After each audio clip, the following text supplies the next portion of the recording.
radiofónica. Y se nos vino la noche, y se encendió la antorcha que incinera la senda del hombre brutal. El hombre, alguien que al hombre entiende como algo quizá noble, puede llamar así a la bestia. Baila su danza de muerte la flama y excita el vaivén al mórbido sentido del inquisidor. Sombra ciega arriesciada por su alucinación que enciende otra vez como antaño en las oscuras eras la lengua infernal de la hoguera. Otra vez el infierno en la tierra, la pira, la conflagración para darle nuevas llamas de guerra contra lo que no admite, no entiende, comprende, y la flama barre implacable lo que juzga su razón infame, un aquelarre.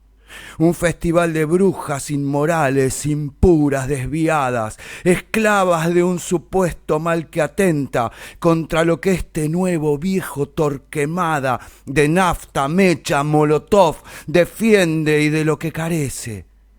La moral.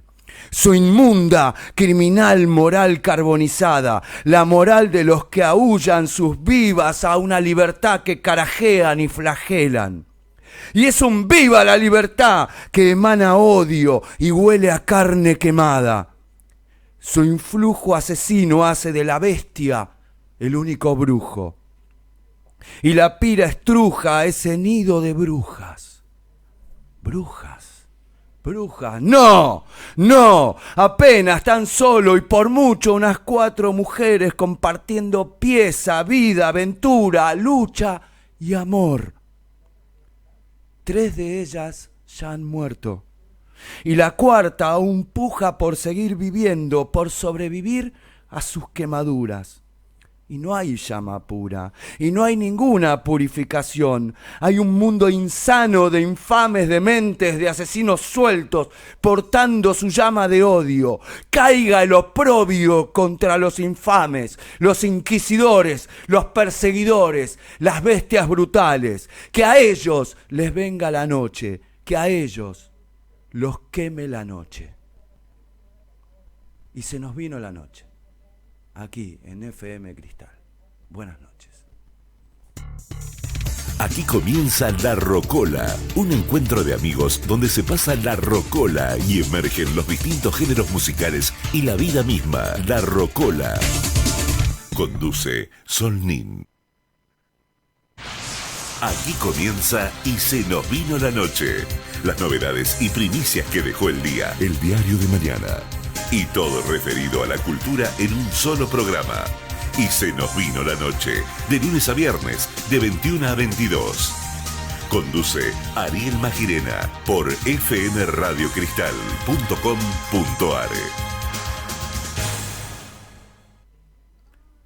Y se nos vino la noche. Otra vez nos encontramos para esta tira de la semana que comienza los lunes y termina los viernes, siempre a las 21, de 21 a 22. Abriendo con poesía, porque acaso la vida misma es poesía, y la vida misma también es errores, es ensayos permanentes, y es aquellas cosas de las cuales aprendimos y aquellas cosas que ocurrieron pero que no nos enseñaron nada. Por eso quiero abrir este programa, más que sintetizando una agenda de noticias, viendo qué fue lo que ocurrió, de lo que fue noticia la semana pasada y hoy sigue dando coletazos. Muchos los impíos han intentado sacar provecho de lo que afortunadamente, probablemente porque Dios es argentino, no ha sido una tragedia. La última tragedia ferroviaria que habíamos atestiguado se había llevado más de 50 muertos y había tenido incluso uno desaparecido durante larguísimas horas, un día de terror para su familia. Aquella ocasión cambió los destinos de la administración ferroviaria que venía privada desde la década de los 90. Había demostrado lo que significaba la desidia empresarial. ¿Qué es lo que hacen y dejan de hacer aquellos que lo único que persiguen es una ganancia económica? Cuando un servicio deja de ser servicio para hacer negocio. Y fíjense que casualmente un Estado que decide dejar de mantener los ferrocarriles y que además de echar a los especialistas en mantenimiento ferroviario, más de 100 en el último mes, digamos en los últimos 15 días, 10 días trabajando a ciegas, nos contó la semana pasada Omar Maturano en su audio, a pocos minutos de haber ocurrido el incidente, que no podemos llamar accidente porque ocurrió, porque lo verdaderamente afortunado era que eso no hubiese ocurrido antes. Y pudo haber ocurrido antes como puede ocurrir en estos momentos. Porque cuando no se mantiene el material rodante se arriesga la vida de los pasajeros, cuando no se entiende que el servicio de transporte es un servicio y que lo más importante es precisamente a quienes sirve ese servicio, entonces se arriesga la vida. Pero no solamente el gobierno había dejado de mantener los ferrocarriles en estos fatídicos últimos días. Ferrocarriles que estaban funcionando siempre al borde, siempre al borde. Desde la recuperación que se hizo precisamente después de una tragedia, cuando se hizo una enorme inversión y se trajeron trenes nuevos y se incorporó nueva tecnología que garantizara los frenos, mientras la justicia investigaba y luego llegaba a la conclusión de que eran más responsables los funcionarios del Estado que no habían vigilado aquella concesión que los mismos que habían ejecutado ese incidente tan turbio, que incluía un maquinista bajándose en otra estación, que todo el mundo entendió que lo que no quería era chocarlo y que alguien sí quería que ese tren chocara.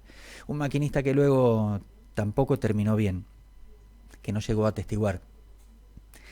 Y otro que sí recibió una condena, pero por debajo de la condena de quienes fueron parte de un gobierno, o sea, una estructura que había sido elegida para cuidarnos.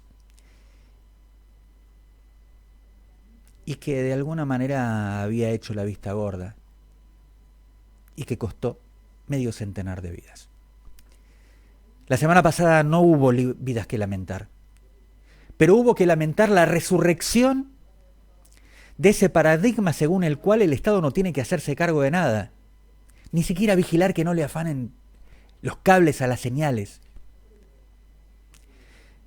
Mire que había vigilancia privada, porque solo tiene que hacer eso y llamar a la policía.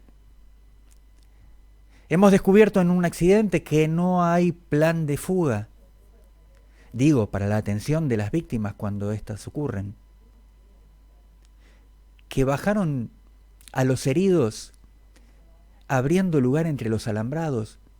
No hay una escalinata. No hay una forma adecuada. Se hizo desordenado y no cobró ninguna vida. Gracias a Dios. O a quien sea, el universo, gracias a la argentinidad de Dios que tanto nos permite continuar después de tanto daño que nos hacen, desde aquellos lugares en los cuales los encaramamos por, aunque sea, esperanza. Creo que la peor de las traiciones es cuando alguien pone esperanza, ya sea en un amor como en el gobierno, y te descuida y pone en riesgo a vos y a los que querés. ¿Cuántos habrán pensado, mi hijo, mi hija, mi padre, estarían viajando en ese tren? ¿Cómo estarán durante esa larga media hora en la cual se decía que había heridos y nadie sabía con qué gravedad? El gobierno está empecinado ahora, justificándose en este incidente, en deshacerse de los ferrocarriles, en volver a entregárselos a los que no les importa otra cosa que el dinero, que las ganancias, que cuando recibían los subsidios se los gastaban en otras cosas, mientras los trenes se caían a pedazos y fueron cambiados por nuevos trenes y ya ahora, pocos años después, de nada sirve si no los atienden. Pobre patria si está a merced de los que solo quieren el dinero. Pobre patria, pobre los enfermos de mi patria que no reciben hoy medicación porque se ajustan los números y no se compra ni distribuye. Pobre patria que ya tiene una docena de muertos por el cáncer que no recibieron atención gracias al ajuste.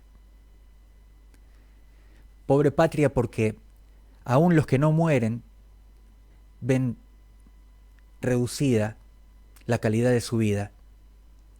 Y llegamos a este punto en el cual, cuando ocurrió la tragedia mundial de una pandemia, encontró a nuestros viejos y a nuestros niños y también a nuestros adultos abandonados por el sistema de salud, porque cuando solamente se trata del negocio, si vas a sacar un turno necesario en una prestadora privada, van a tratar de dártelo lo más tarde posible para que entre en el siguiente ejercicio, porque total tu cuota entra al principio de mes. Si a vos te atienden dentro de 2 meses, tienen tu cuota 2 meses.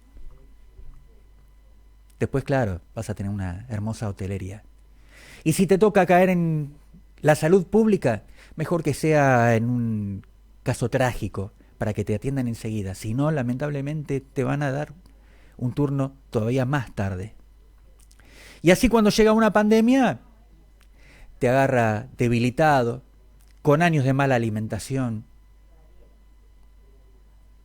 no preparado. Y todavía hay quienes guardan esperanzas, benditos sean. Guardan esperanzas mientras aquel al que se le dio el mandato de construir gobierno para cumplir con los derechos que garantiza nuestra Constitución, decide que los derechos son un robo.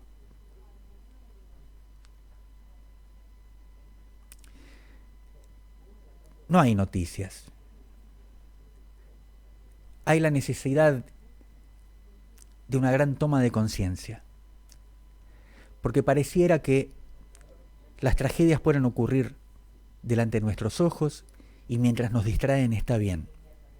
Pero después hay nuevos temas de distracción para que hablemos de otras cosas.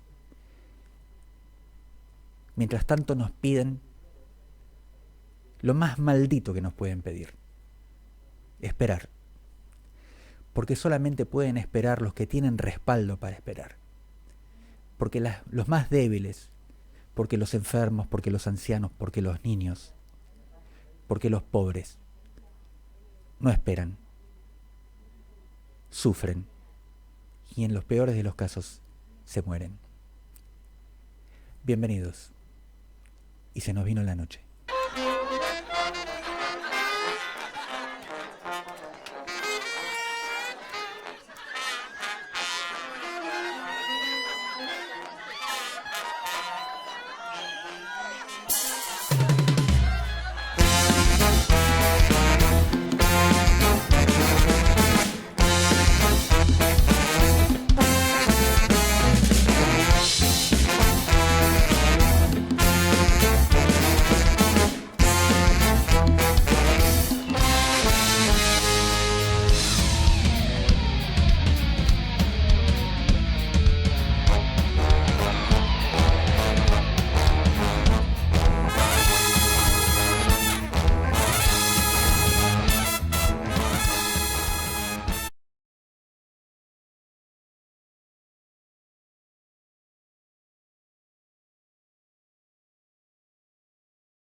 asesinados, perseguidos, renacidos una y otra vez. Reencarnación y encarnación de los sueños más nobles del pueblo, de la patria.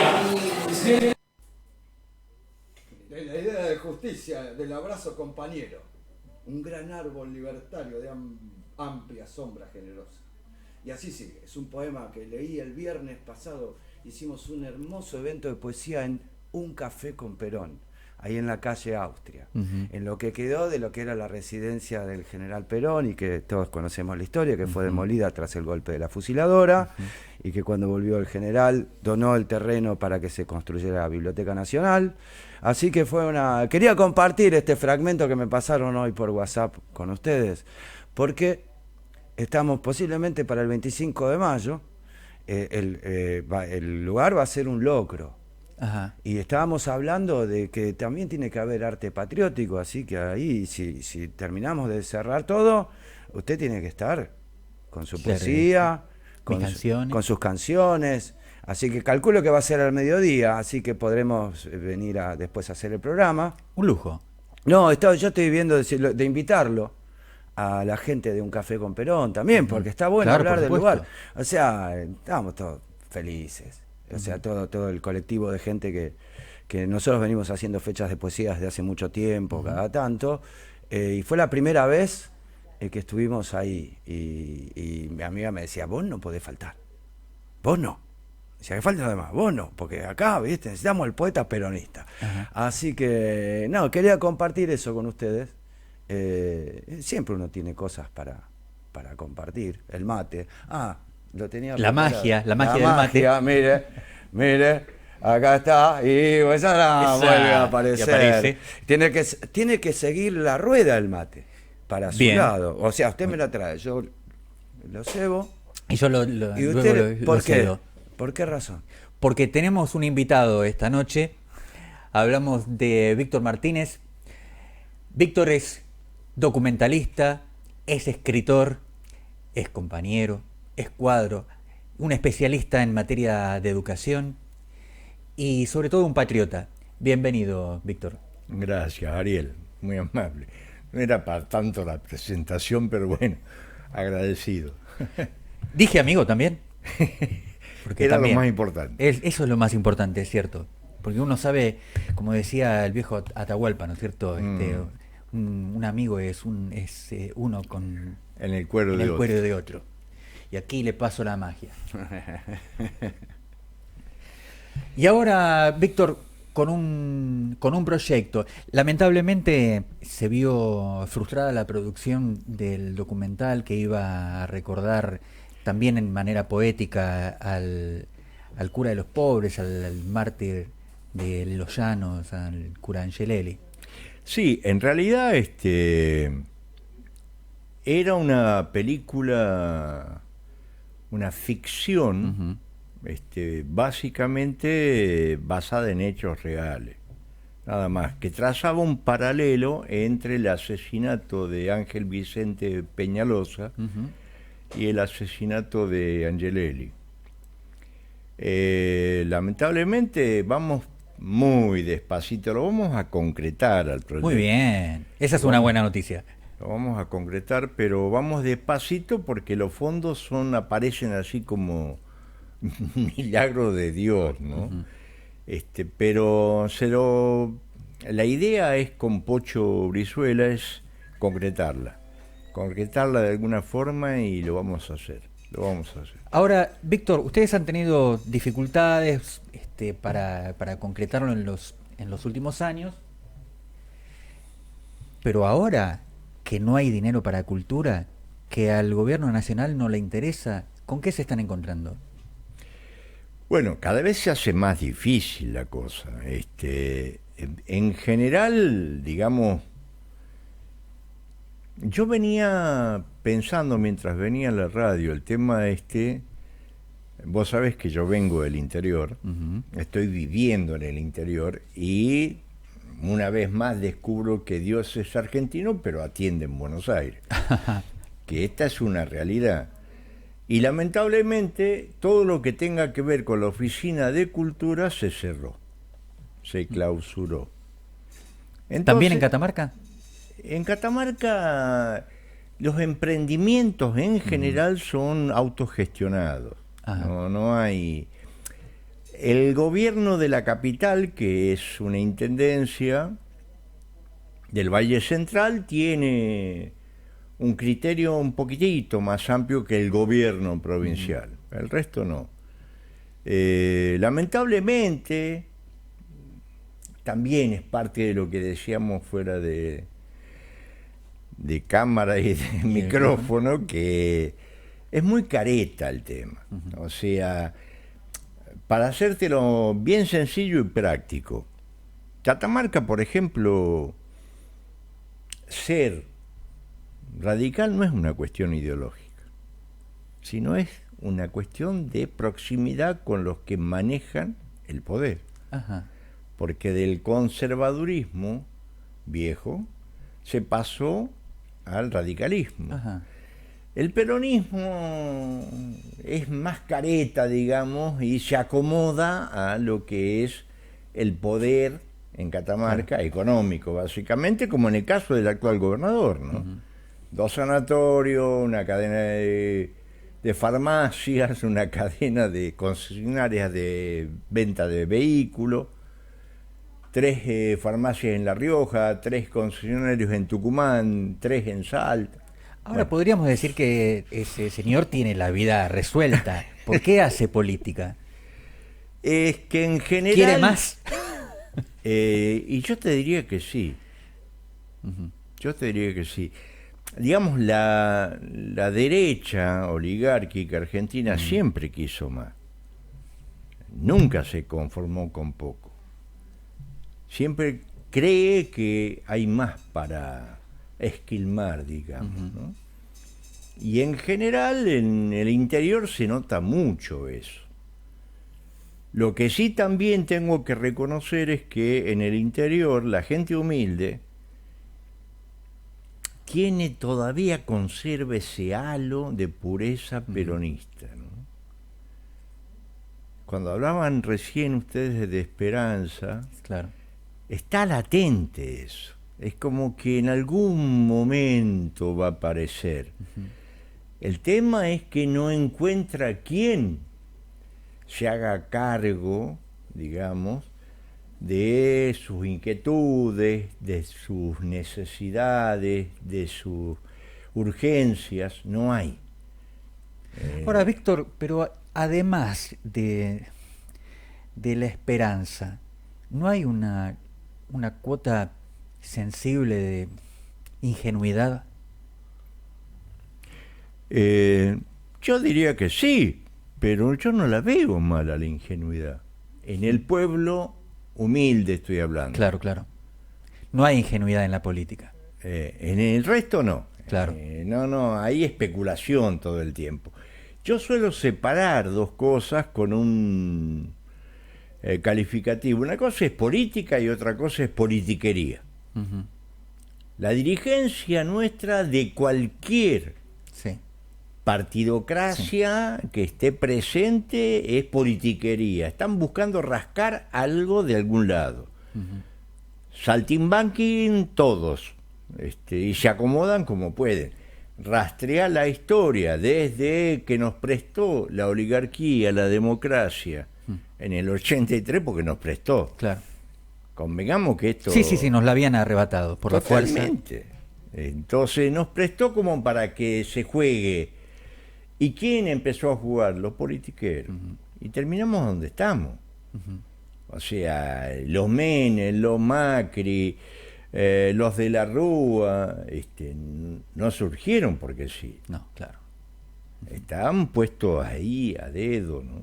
Ajá. Y ahora, ¿y ese interregno que hubo entre luego de la crisis del 2001, con la decisión soberana de Adolfo Rodríguez Sá de dejar de pagar los servicios de la deuda hasta que no se comience a atender la urgencia social, la de Eduardo Duhalde de llamar al diálogo, la de incluso resolver las internas de la política y decir, bueno, voten a quien voten y después vemos entre los más votados qué es lo que va a hacer. Y luego a Néstor Kirchner apagando el incendio, que de alguna manera también dio esperanzas, y hasta el inédito de 6 años de superávit gemelos y hasta de recuperación económica después de una crisis tan grande. ¿Cómo es que nuevamente tiene lugar el discurso liberal, antipolítico, antiestado, economicista, que pospone para siempre las necesidades y los derechos? Bueno, yo en el caso particular de lo que acabas de señalar, yo tengo una visión muy personal al respecto. Compartila. En general me parece que personajes que se acercaron, yo creo en el peronismo de Néstor. Uh-huh. Punto. Creo en el peronismo de Néstor. Uh-huh. Creo que todo lo que vino posteriormente tiene un olor muy, muy particular de progresismo, claro, liberal de izquierda, digamos, ¿no? Siempre tengo la teoría de que lo que no pudo construir Alfonsín con su famoso tercer movimiento histórico reaparece en cierta medida en el 2007, y a partir de ahí hay un intento por reflotar la instancia, así lo llamo yo, superadora del peronismo, que es un poco también denunciar una cierta alergia al peronismo. Cuando el presidente Fernández dice yo soy un liberal de izquierda, bueno, está claro eso. Sí. Está diciendo no soy peronista, yo soy un liberal de izquierda. Socialdemócrata, dijo directamente. Sí, sí, sí. No, Sí, las dos cosas dijo. Que era más lector de... Era más hijo de Bob Dylan que de Perón. 20 verdades, ¿no? sí. Que, ¿viste? Más hijo del Mayo francés que del 17 de octubre. Claro. Si me permite, yo nunca le creí nada a este hombre. Y no. Alguna vez le dije en una de las charlas nuestras cuando recién había asumido Néstor y bueno, jefe de gabinete, hacía toda la recorrida por los canales y yo lo escuchaba, ¿no? Que en los 90 y hablaban del neoliberalismo en los 90, y yo, este hombre había sido superintendente del Seguro de la Nación durante el gobierno de Menem, Sí. en un momento, Y aniquilado el sistema de y en seguro un de la momento en Argentina. el que entraron las grandes aseguradoras, la ING holandesa y todo lo demás. Y digo, y ahora sale a hacer este discurso. Y yo estaba con mi ex y dije: si el signo de los tiempos fuera a ser Hare Krishna, Alberto Fernández viene pelado y con una túnica naranja. Así que lo que realmente se dice que es socialdemócrata era pero igual. Igual ahora está aferrado a eso y por eso se fue a España, ¿no es cierto? Sí. A esperar qué es lo que ocurre con el juicio que le están haciendo. Hay una investigación en torno de presuntos negociados habilitados por la Presidencia de la Nación en su ejercicio precisamente sobre seguros y que tenía que ver con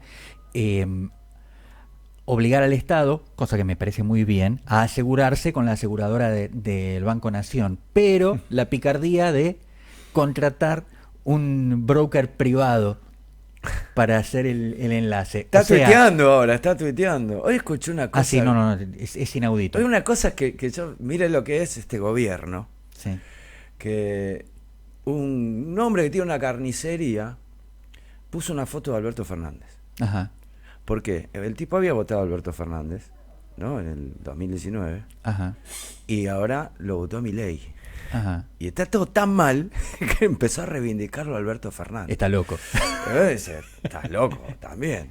Pero mire hasta qué punto. Ahora, sí. Yo quería preguntar eso. ¿Qué pasa con el fenómeno libertario en Catamarca? ¿Existe? Sí, es incipiente, digamos, Sí. pero existe. Apareció el otro día, le tapé la boca a uno de ellos, que Sí. es legislador en el Parlamento de la Cámara de Diputados de la provincia, casualmente felicitándolo a Jalil, al Ajá. gobernador. Y ya cuando viene así Sí. la cosa, ya... Sí. Pero el tipo está convencido de que realmente en Catamarca puede funcionar muy bien el acuerdo Milei-Jalil. Con el tema, básicamente con el tema litio. Sí, claro. Porque Sí, sí, ahí sí. está en Pero juego todo ya eso. hay un acuerdo, ya hay, Claro, hay una suerte de acuerdo, claro. ya no es solamente una hipótesis, una idea, algo. Que fue, te cuento, que fue más o menos lo mismo que pasó en la época de Menem Sí, con Ramón Sadi sí.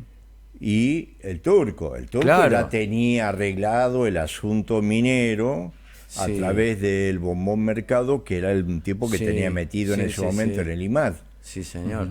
Y a partir de ahí, obviamente, cuando...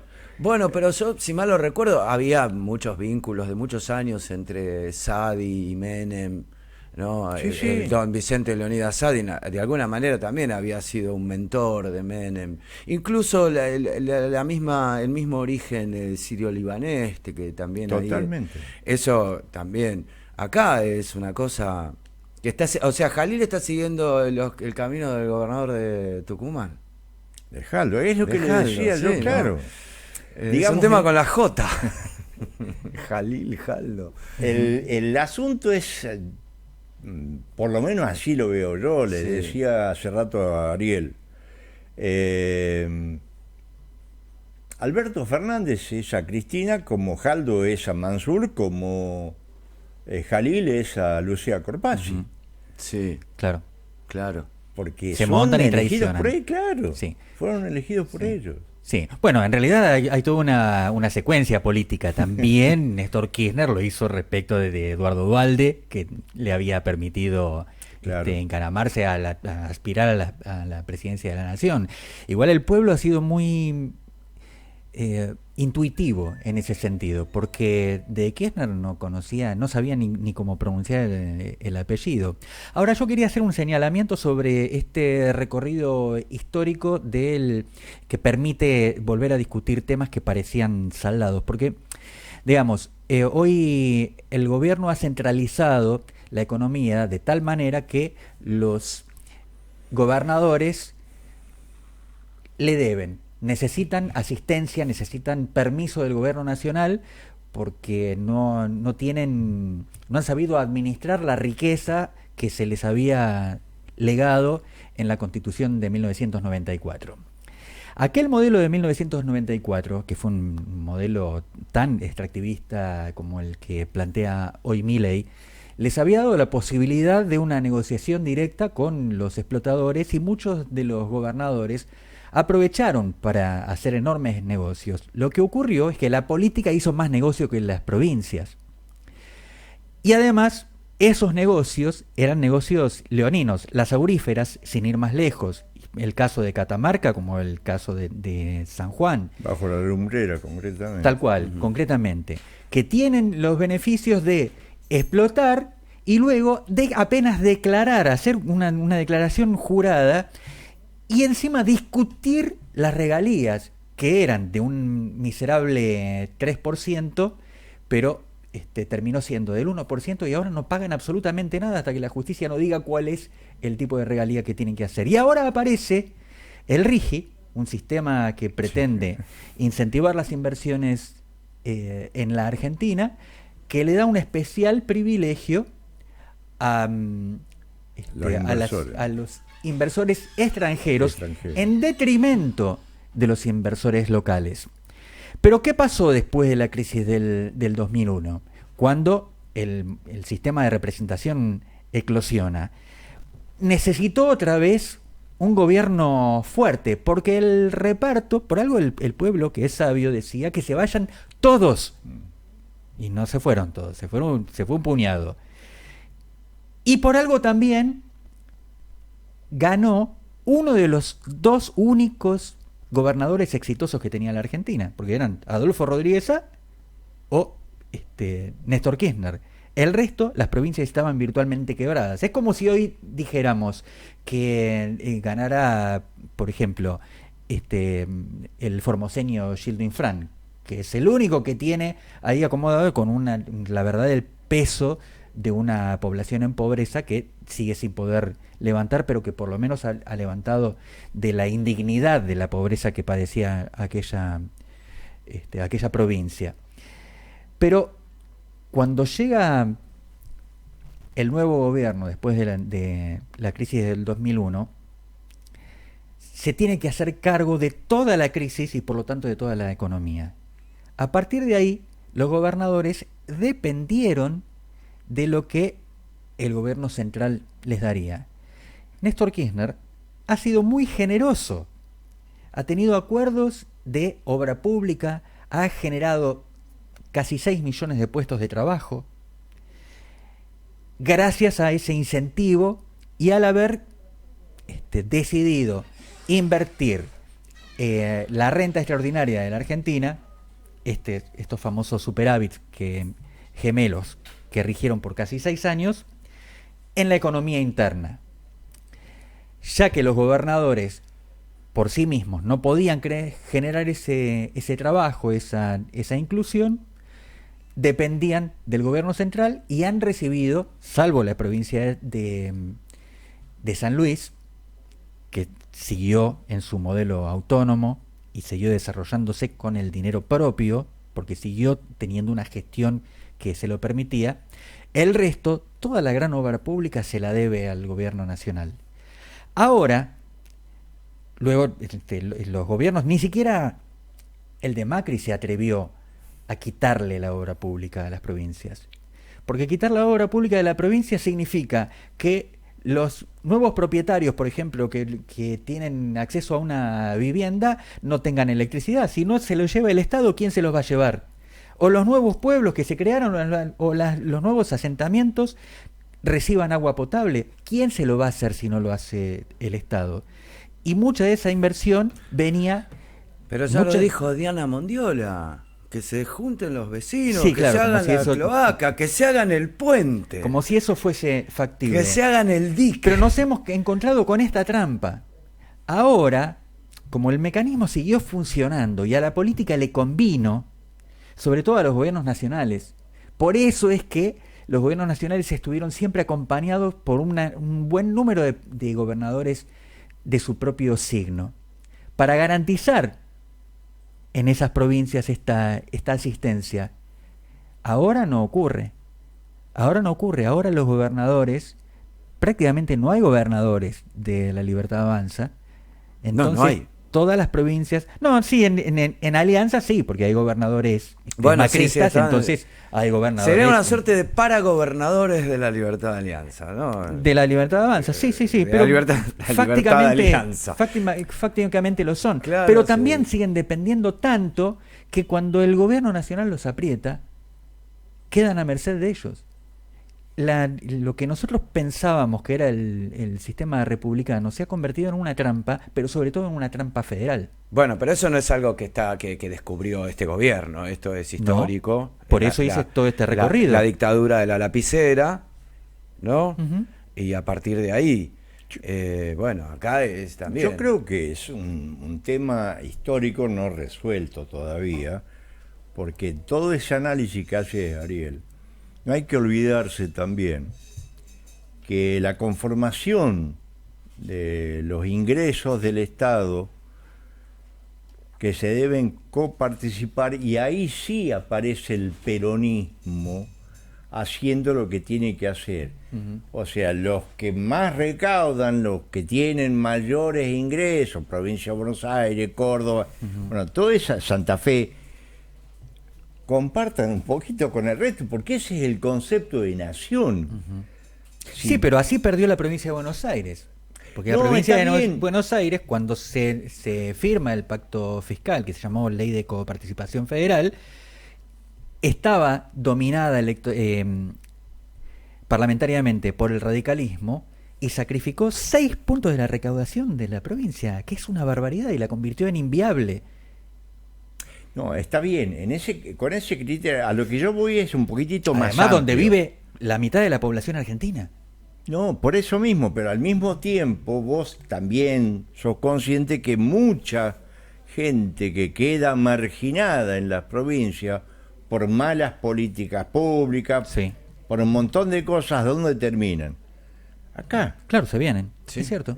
A donde hay una mínima posibilidad de poder recuperar, aunque más no sea, algo de dignidad. El plan inglés. Sí, Por eso bueno, somos un país pero desierto. Nosotros venimos con un proceso de migración interna que lleva décadas. Claro. que totalmente. incluso que explica el fenómeno de ciudades como la ciudad de Rosario. Yo viví en Rosario hasta el año 1988. Nos fuimos a vivir en 1978 porque nos tuvimos que rajar de acá porque un grupo de tareas reventó nuestra casa familiar. Y ya empezaba el Gran Rosario a levantarse nuevas villas de gente que provenía, por ejemplo, del Chaco, ¿no? Venía también del norte. Y se fue construyendo ese cordón de gente que terminó siendo el lugar óptimo para el narcotráfico. Mira, Rosario siempre fue un lugar de movimiento de narcotráfico. Yo lo recuerdo en mi adolescencia, en la década del 80, no a estos niveles.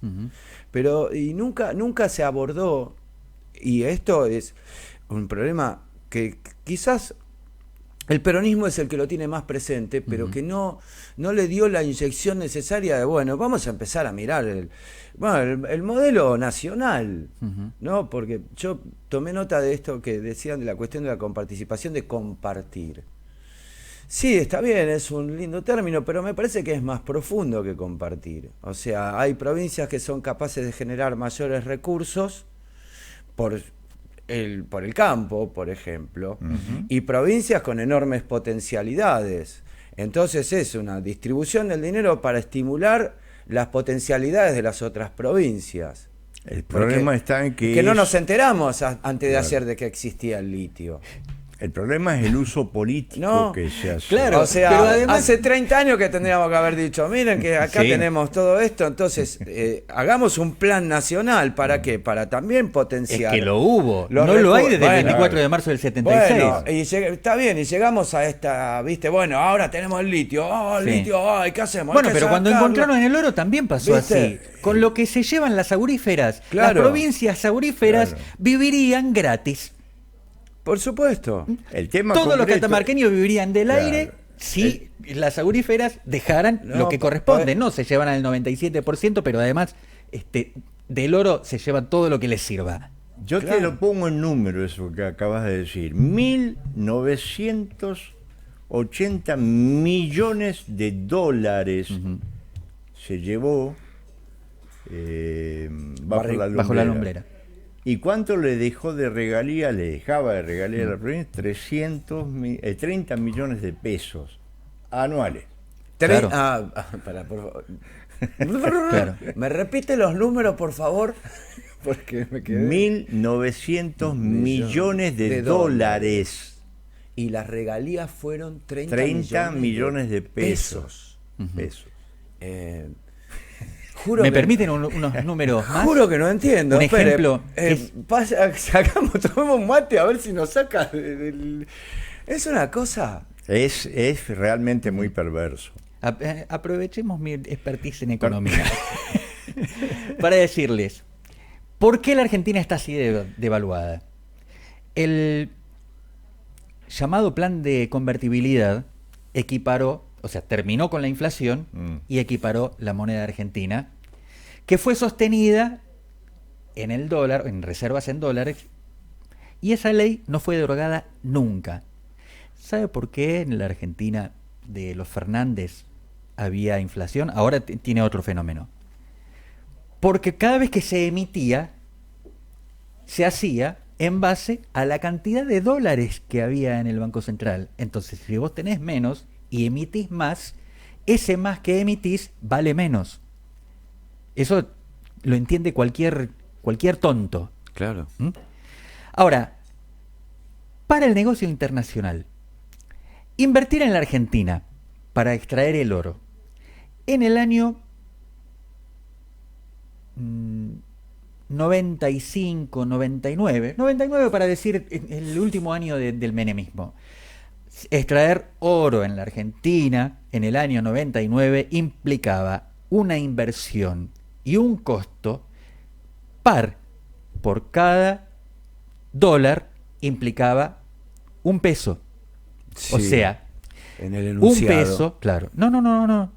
Efectivamente, porque se sostenía en deuda, pero se sostenía. La Argentina se endeudaba gracias a eso, ¿no? O sea, a una aurífera le costaba tanto en pesos como en dólares esa inversión y esa extracción.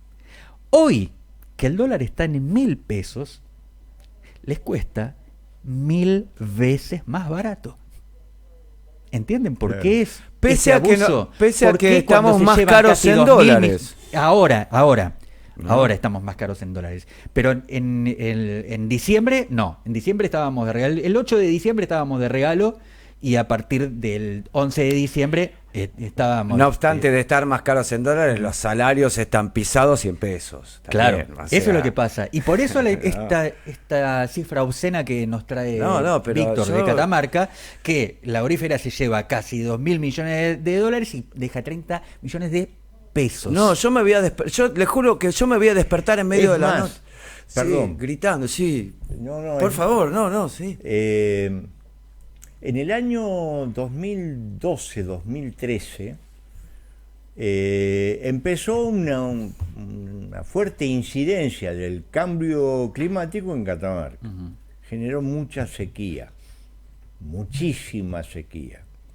Es más, yo tengo al frente de un rancho que tengo ahí, el Nevado de la Conquija, que ya no es más nevado, Mirá. porque se perdió todas las nieves eternas que tenía a dejaron raíz de que se derritió el hielo que contiene, Sí. que retiene la nieve.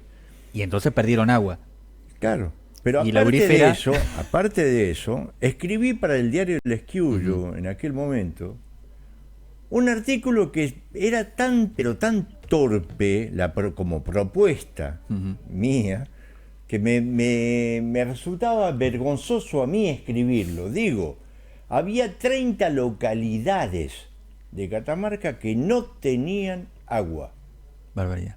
Entonces, lo que yo puse en el artículo, y lo levantó una asociación minera de Córdoba, el artículo, era decirle a la minera bajo la lumbrera que haga un bien social. Había hecho un cálculo yo de colocar un tanque de 100.000 litros y una bomba entre las dos cosas para cada población de esas que significaba 1.000.000 de pesos. En ese momento estoy hablando. O sea, 30 millones de mangos. No lo hicieron. A esto voy yo, a esto de cuando yo digo la politiquería. Sí. Había necesidad de resolverle el problema, y claro, Sí. pero no No, se pero además logró las ahí. auríferas trabajan con cianuro, Sí. Que es encontrando contaminante. lavando la grava que extraen, separándolo con cianuro, contaminando miles de millones de litros de agua por hora. Pero hay una cosa más. Si van a avanzar en la extracción del litio, el litio lleva miles y miles y miles de litros de agua. Estuve estudiando mucho cómo es el proceso de extracción del litio, Sí. ¿no? En la que se riegan los salares hasta que se evapore el agua y Sí. ahí recién se levanta la sal de litio. Ujú. Y eso va para de algún lugar tiene que salir Tal esa cual. agua. Bueno, o ahí- sea, sobre que ahora hay sequía y no le dan agua a las poblaciones, si van a avanzar en la extracción del litio, van a secar todo. Pero hay te lo completo a la Sí. idea que vos estás tirando, Sí. que es bastante interesante. Bajo la lumbrera usó esto que contaba para lavar, porque es una minería a cielo abierto la que Claro. practican. Entonces te vuelan a una montaña y para poder obtener el oro lo pasan por agua. ¿A través de qué? Del cianuro.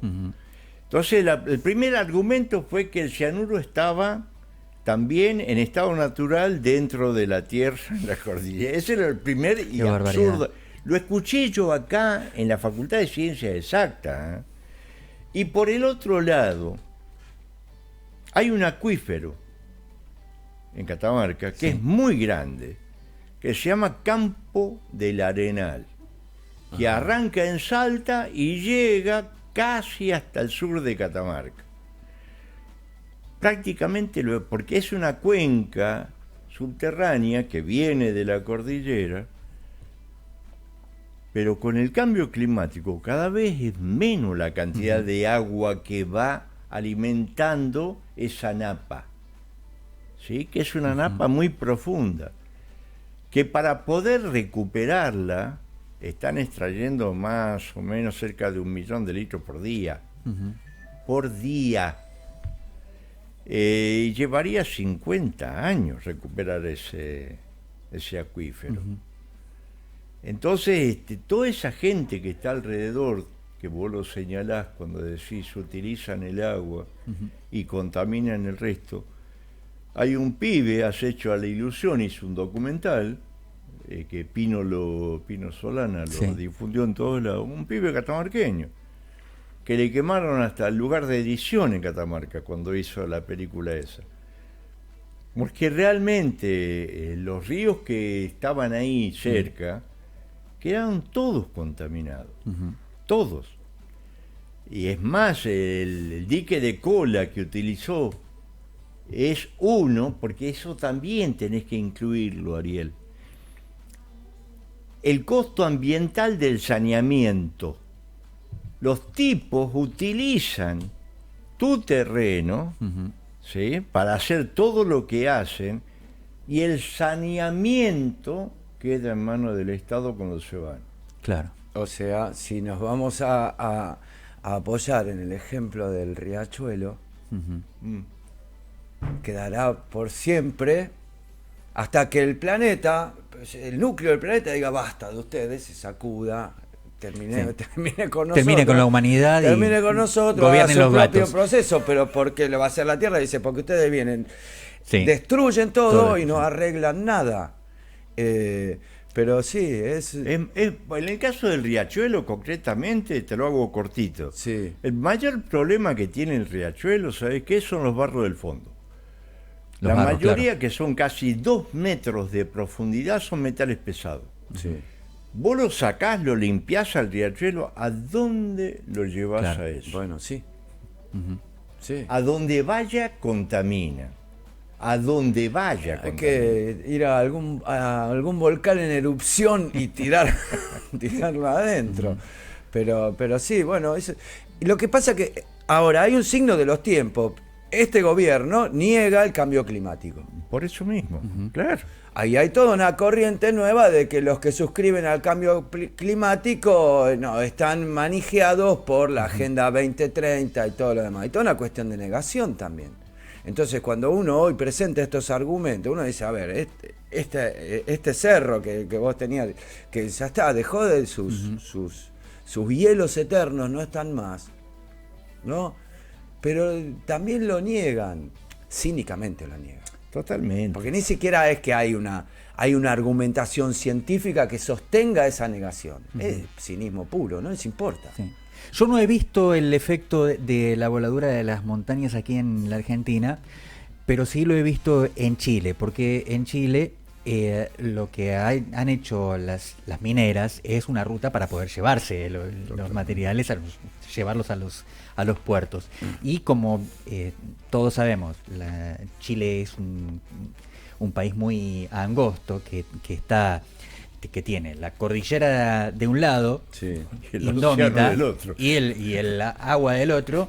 Entonces, como que no tiene muchas alternativas. Y por ahí pasa la ruta. Esa ruta la hicimos con otros 3 motociclistas el año pasado cuando fuimos a hacer una travesía a Machu Picchu. Hicimos varios países del cono sur para hacer Zenit en Machu Picchu. Fuimos por Chile, Perú, volvimos luego por Bolivia y hemos visto estas realidades. Y en Chile lo que impresiona mientras uno transita la ruta del desierto es que están las majestuosas montañas de los Andes, pero donde antes había una montaña que está siendo explotada, ahora hay una montaña de desperdicios minerales. Hay una montaña artificial. Donde Sí. había una montaña, no Sí. hay una montaña. Y Sí. al lado hay una montaña artificial. Es verdaderamente Te impresionante. compro. Estamos llegando Sí, señor. Al final nos vamos a despedir. ¿Usted tiene algo para cerrar? Sí, no, pero ya no tenemos tiempo. Nunca tenemos tiempo. Nos estamos nunca muriendo tenemos tiempo. permanentemente. Yo le nos estamos quería muriendo. regalar un poema acá al compañero, pero no sé, se lo voy a leer rápido en un minuto. Si me permite. Es así, porque ha sido una... me encantó la visita. Ojalá volvamos a tenerlo. Espero que sí, que cada vez que se venga a Buenos Aires estaremos aquí para... Se llama Mis Te Quiero. Dice así: pueden quitármelo todo, lo poco o mucho que tengo, pueden quitármelo todo, de muy poco soy el dueño, pero que nadie se atreva a tocarme los te quiero. Los pájaros vuelan libres porque no llevan el peso de inútiles pertenencias. Ellos son dueños del cielo. Por eso es que en mi equipaje solo llevo los te quiero. Los te quiero de los míos y ese te quiero entre sueños, de quien descansa a mi lado, entibiando mis recuerdos. Los te quiero del amigo, que ustedes hablaban del amigo, que siente como yo siento, y el te quiero de la gente que me llama compañero. Muy lindo. Nos volvemos a encontrar mañana, si les parece, como todos los días de 21 a 22. Quédense aquí para seguir escuchando buena programación con la presencia del maestro Pepito Cibrián.